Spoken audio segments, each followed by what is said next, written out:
ಗೋಹತ್ಯೆಯನ್ನು ವಿರೋಧಿಸುವ ನಿಟ್ಟಿನಲ್ಲಿ ಮತ್ತು ಗೋಮಾಂಸ ರಫ್ತನ್ನು ನಿಯಂತ್ರಿಸುವ ನಿಟ್ಟಿನಲ್ಲಿ ಹಾಗೂ ಗೋವನ್ನು ರಾಷ್ಟ್ರೀಯ ಪ್ರಾಣಿಯನ್ನಾಗಿ ಘೋಷಿಸುವ ಕುರಿತಾಗಿ ಇಡೀ ದೇಶದ ಮುಸಲ್ಮಾನರು ದೊಡ್ಡ ಮಟ್ಟದಲ್ಲಿ ಕೇಂದ್ರ ಸರ್ಕಾರಕ್ಕೆ ಆಗ್ರಹವನ್ನು ಮಾಡ್ತಾ ಇರೋದು. ನರೇಂದ್ರ ಮೋದಿಯವರ ಸರ್ಕಾರ ಗೋಹತ್ಯೆಯನ್ನು ನಿಯಂತ್ರಿಸ್ತೇವೆ, ಗೋಮಾಂಸ ರಫ್ತಾಗದಂತೆ ನೋಡಿಕೊಳ್ತೇವೆ ಅಂತ ಹೇಳಿ ವಾಗ್ದಾನವನ್ನು ಮಾಡಿ ಬಂದಿರುವ ಒಂದು ಸರ್ಕಾರ.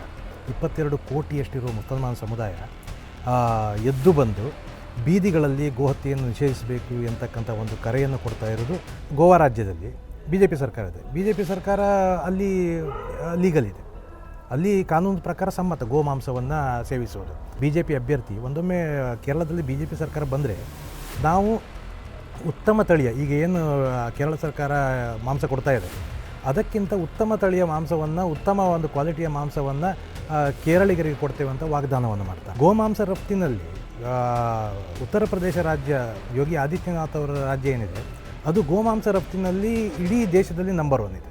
ಕಳೆದ ಹಲವು ದಿನಗಳಿಂದ ಇಡೀ ದೇಶಾದ್ಯಂತ ಗೋಹತ್ಯೆಯನ್ನು ವಿರೋಧಿಸುವ ನಿಟ್ಟಿನಲ್ಲಿ ಮತ್ತು ಗೋಮಾಂಸ ರಫ್ತನ್ನು ನಿಯಂತ್ರಿಸುವ ನಿಟ್ಟಿನಲ್ಲಿ ಹಾಗೂ ಗೋವನ್ನು ರಾಷ್ಟ್ರೀಯ ಪ್ರಾಣಿಯನ್ನಾಗಿ ಘೋಷಿಸುವ ಕುರಿತಾಗಿ ಇಡೀ ದೇಶದ ಮುಸಲ್ಮಾನರು ದೊಡ್ಡ ಮಟ್ಟದಲ್ಲಿ ಕೇಂದ್ರ ಸರ್ಕಾರಕ್ಕೆ ಆಗ್ರಹವನ್ನು ಮಾಡ್ತಾ ಇರೋದು ತಾವೆಲ್ಲ ನೋಡಿರ್ತೀರಿ. ಈಗ ನಾವು ಕೂಡ ಮುಸ್ಲಿಂ ಬಾಂಧವ್ಯ ವೇದಿಕೆ ಕರ್ನಾಟಕ ಸಂಘಟನೆ ವತಿಯಿಂದ ಇದನ್ನು ಮಾಡಬೇಕು, ಗೋಹತ್ಯೆಯನ್ನು ನಿಯಂತ್ರಣ ಮಾಡಬೇಕು. ಯಾಕಂದರೆ ನರೇಂದ್ರ ಮೋದಿಯವರ ಸರ್ಕಾರ ಗೋಹತ್ಯೆಯನ್ನು ನಿಯಂತ್ರಿಸ್ತೇವೆ, ಗೋಮಾಂಸ ರಫ್ತಾಗದಂತೆ ನೋಡಿಕೊಳ್ತೇವೆ ಅಂತ ಹೇಳಿ ವಾಗ್ದಾನವನ್ನು ಮಾಡಿ ಬಂದಿರುವ ಒಂದು ಸರ್ಕಾರ. ಆ ವಾಗ್ದಾನವನ್ನು ಪೂರೈಸಬೇಕು. ಯಾಕಂತ ಹೇಳಿದರೆ ಬಹುಮತ ಇರೋ ಸರ್ಕಾರ, ಲೋಕಸಭೆ ಮತ್ತು ರಾಜ್ಯಸಭೆಯಲ್ಲಿ ಬಹುಮತ ಇರೋ ಸರ್ಕಾರ ಹೊಂದಿರುವುದರ ಹೊರತಾಗಿಯೂ ಕೂಡ ಈ ನಿಟ್ಟಿನಲ್ಲಿ ಕಾನೂನು ಮಾಡಲಿಕ್ಕೆ ಸಾಧ್ಯ ಇಲ್ಲ ಅಂತ ಹೇಳಿದರೆ ಅದು ಬಹಳ ದೊಡ್ಡ ನಾಚಿಕೆಗೇಡಿನ ವಿಚಾರ. ಈಗ ಮುಸಲ್ಮಾನರೇ ಬಹುಶಃ ಜಾಗತಿಕ ಇತಿಹಾಸದಲ್ಲಿ ಇಂಥ ಒಂದು ವಿದ್ಯಮಾನ ನೀವು ಕಾಣಲಿಕ್ಕೆ ಸಿಗುವುದಿಲ್ಲ. 22 ಕೋಟಿಯಷ್ಟಿರುವ ಮುಸಲ್ಮಾನ ಸಮುದಾಯ ಎದ್ದು ಬಂದು ಬೀದಿಗಳಲ್ಲಿ ಗೋಹತ್ಯೆಯನ್ನು ನಿಷೇಧಿಸಬೇಕು ಎಂತಕ್ಕಂಥ ಒಂದು ಕರೆಯನ್ನು ಕೊಡ್ತಾ ಇರೋದು ಇಡೀ ಜಗತ್ತಿನಲ್ಲಿ ಒಂದು ಅಭೂತಪೂರ್ವವಾದ, ಒಂದು ಸ್ಮರಣೀಯವಾದ ಮತ್ತು ಬಹಳ ಒಂದು ಉತ್ತಮ ಸೌಹಾರ್ದದ ಕುರಿತಾಗಿ ಉತ್ತಮ ಹೆಜ್ಜೆ ಅಂತ ಎಲ್ಲ ಕಡೆ ವ್ಯಾಪಕವಾದ ಪ್ರಶಂಸೆ ಬರ್ತಾ ಇದೆ. ಬಿ ಜೆ ಪಿ ಸರ್ಕಾರದ ಗೋಹತ್ಯೆ ಕುರಿತಾದ ಒಂದು ದ್ವಂದ್ವ ಹೇಗಿದೆ ಅಂತೇಳಿದರೆ, ನೀವು ಇಲ್ಲೇ ಗೋವಾ ಬಾರ್ಡ್ರಿಗೆ ಹೋದರೆ ಗೋವಾ ರಾಜ್ಯದಲ್ಲಿ ಬಿ ಜೆ ಪಿ ಸರ್ಕಾರ ಇದೆ. ಬಿ ಜೆ ಪಿ ಸರ್ಕಾರ ಅಲ್ಲಿ ಲೀಗಲ್ ಇದೆ, ಅಲ್ಲಿ ಕಾನೂನು ಪ್ರಕಾರ ಸಮ್ಮತ ಗೋಮಾಂಸವನ್ನು ಸೇವಿಸೋದು.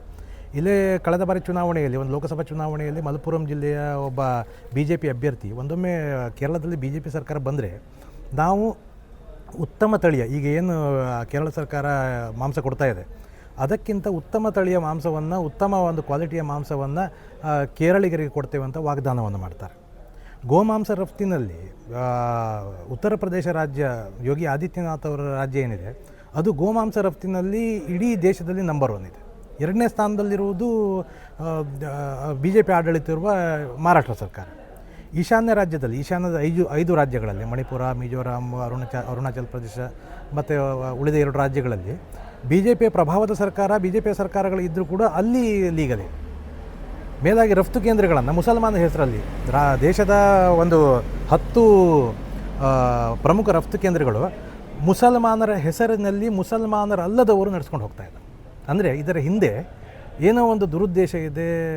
ಅಂದರೆ ಇಡೀ ಭಾರತೀಯ ಸಮುದಾಯಗಳಿಗೆ ಯಾಮಾರಿಸಬೇಕು, ಹಿಂದೂ ಮುಸಲ್ಮಾನರು ಗೋವಿನ ವಿಚಾರದಲ್ಲಿ ಹೊಡೆದಾಡಿಕೊಳ್ತೇ ಇರಬೇಕು, ಈ ಮೂಲಕ ನಾವು ಚುನಾವಣೆಯಲ್ಲಿ ಲಾಭ ಪಡ್ಕೊಳ್ಬೇಕು ಎಂತಕ್ಕಂಥ ಒಂದು ದುರುದ್ದೇಶ ಇರುವುದು ಸ್ಪಷ್ಟವಾಗಿ ಕಾಣ್ತಾ ಇದೆ. ಮೊನ್ನೆ ಇತ್ತೀಚೆಗಷ್ಟೇ ಅರ್ಜುನ್ ರಾಮ್ ಮೇಘವಾಲ್ ಅಂತ ಭಾರತ ಸರ್ಕಾರದ ಕಾನೂನು ಮಂತ್ರಿ ಗೋಹತ್ಯೆಯನ್ನು ನಿಷೇಧಿಸುವ ಯಾವುದೇ ಪ್ರಸ್ತಾವ ಸರ್ಕಾರದ ಮುಂದೆ ಇಲ್ಲ ಅಂತ ಹೇಳ್ತಾರೆ ಕಾನೂನು ಮಂತ್ರಿಗಳು. ಅಂದರೆ ಇವರ ವಿಚಾರ ಏನು ಅಂತ ಗೊತ್ತಾಗೋದಿಲ್ಲ. ಗೋಹತ್ಯೆ ವಿಚಾರದಲ್ಲಿ ನೀವು ಇತಿಹಾಸವನ್ನು ತೆಗೆದುಕೊಂಡು ನೋಡಿದರೆ ಸುಮಾರು ಮೊಘಲರ ಕಾಲದಲ್ಲಿ ಕೂಡ ಬಾಬರನಿಂದ ಹಿಡಿದು ಹುಮಾಯೂನು, ಜಹಾಂಗೀರು, ಅಕ್ಬರ್ ಎಲ್ಲ ಅವರು ಭಾರತದ ಭಾಗಶಃ ಭಾಗಗಳಲ್ಲಿ ಗೋಹತ್ಯೆಯನ್ನು ನಿಷೇಧಿಸಿದ ಉದಾಹರಣೆ ಇದೆ. ಇತಿಹಾಸದ ಪುಟಗಳನ್ನು ತೆಗೆದರೆ ಗೊತ್ತಾಗ್ತದೆ. ಅದರಲ್ಲೂ ಮುಖ್ಯವಾಗಿ ನಿಮಗೆ ಕೇಳಿದರೆ ಆಶ್ಚರ್ಯ ಆಗ್ಬೋದು, ಮೊಘಲರ ಕೊನೆಯ ಅರಸ ಬಹದ್ದೂರ್ ಶಾ ಜಫರ್ ಗೋಹತ್ಯೆಯನ್ನು ಇಡೀ ಭಾರತದಲ್ಲಿ ನಿಷೇಧಿಸಿದ್ದಾನೆ. ಅಂದರೆ ಆವಾಗ ಶತಮಾನಗಳ ಹಿಂದೆ ಗೋಹತ್ಯೆಯನ್ನು ಮೊಘಲರು ನಿಷೇಧಿಸಿದಾಗ ಈ ನಮ್ಮ ಮುಸಲ್ಮಾನರ ಪೂರ್ವಜರು ಅದನ್ನು ಒಪ್ಪಿದ್ದಾರೆ. ಮೊಘಲರು ಗೋಹತ್ಯೆಯನ್ನು ನಿಷೇಧಿಸಬಹುದಾದರೆ ಅಥವಾ ಪಕ್ಕದ ನೇಪಾಳದ ಸಣ್ಣ ರಾಷ್ಟ್ರ ಗೋಹತ್ಯೆಯನ್ನು ನಿಷೇಧಿಸಬಹುದಾದರೆ ಹಿಂದುತ್ವದ ಕಾರ್ಡನ್ನು ಪ್ಲೇ ಮಾಡಿಕೊಂಡು ಅಧಿಕಾರ ಗಳಿಸಿಕೊಂಡ ಬಿ ಜೆ ಪಿ ಸರ್ಕಾರ ಯಾಕೆ ಸಾಧ್ಯ ಇಲ್ಲ? ಈಗ SIR ಅನ್ನು ಜಾರಿ ಮಾಡ್ತಾರೆ, ತಲಾಕ್ ಅಂತ ಕಾನೂನು ತರ್ತಾರೆ, ಬೇರೆ ಬೇರೆ ಕಾನೂನುಗಳನ್ನು ತರ್ತಾರೆ. ಇಂಥ ಕಾನೂನು ತರುವಾಗ ಲೋಕಸಭೆ ರಾಜ್ಯಸಭೆಯಲ್ಲಿ ಬಹುಮತ ಹೊಂದಿರುವ ಸರ್ಕಾರ ಯಾಕೆ ಕಾನೂನು ತರಲಿಕ್ಕೆ ಸಾಧ್ಯ ಆಗೋದಿಲ್ಲ? ತರಬೇಕಲ್ಲ. ಯಾಕಂತ ಹೇಳಿದ್ರೆ ಇವತ್ತು ಬೀಫ್ ರಫ್ತಿನಲ್ಲಿ ಭಾಳ ನಾಚಿಕೆಗೇಡಿನ ವಿಚಾರ. ಬೀಫ್ ರಫ್ತಿನಲ್ಲಿ ಇಡೀ ಭಾರತ 2ನೇ ಸ್ಥಾನದಲ್ಲಿದೆ. ಬ್ರೆಜಿಲ್ ನಂತರ 2ನೇ ಸ್ಥಾನದಲ್ಲಿದೆ. ಇವರೇ ಸರ್ಕಾರ 2014 ಮುಂಚೆ ಭಾರತದ ಬೀಫ್ ರಫ್ತನ್ನು ಲೇವಡಿ ಮಾಡ್ತಿದ್ರು. ಈಗ ಎಷ್ಟು ದ್ವಂದ್ವ ಅಂತ ಹೇಳಿದರೆ, ಮೊನ್ನೆ ಇವ್ರು ಹೇಳ್ತಾರೆ, ಅಸ್ಸಾಮಿನ ಮುಖ್ಯಮಂತ್ರಿಗಳು ಹೇಳ್ತಾರೆ ಏನಂತ ಹೇಳಿದರೆ 14 ವರ್ಷಗಳಾದ ನಂತರ ನೀವು ಗೋವನ್ನು ಕಡಿದು ತಿನ್ಬೋದು. ಸಾರಿ, ಇವರು ನಮ್ಮ ಪಶ್ಚಿಮ ಬಂಗಾಳದ ಮುಖ್ಯಮಂತ್ರಿಗಳು. ಅಸ್ಸಾಮಿನ ಮುಖ್ಯಮಂತ್ರಿ ಹೇಳ್ತಾರೆ ನೀವು ತಿನ್ನಿ, ಆದರೆ ಸ್ವಲ್ಪ ಮರೆಯಲ್ಲಿ ಹೋಗಿ ತಿನ್ನಿ, ಮನೆಯಲ್ಲಿ ಸರಿ ತಿನ್ನಿ ಅಂತ ಹೇಳ್ತಾ ಇದ್ದಾರೆ. ಗೋಮಾಂಸ ರಫ್ತಿನಲ್ಲಿ ಉತ್ತರ ಪ್ರದೇಶ ರಾಜ್ಯವು ಪ್ರಥಮ ಸ್ಥಾನದಲ್ಲಿದೆ.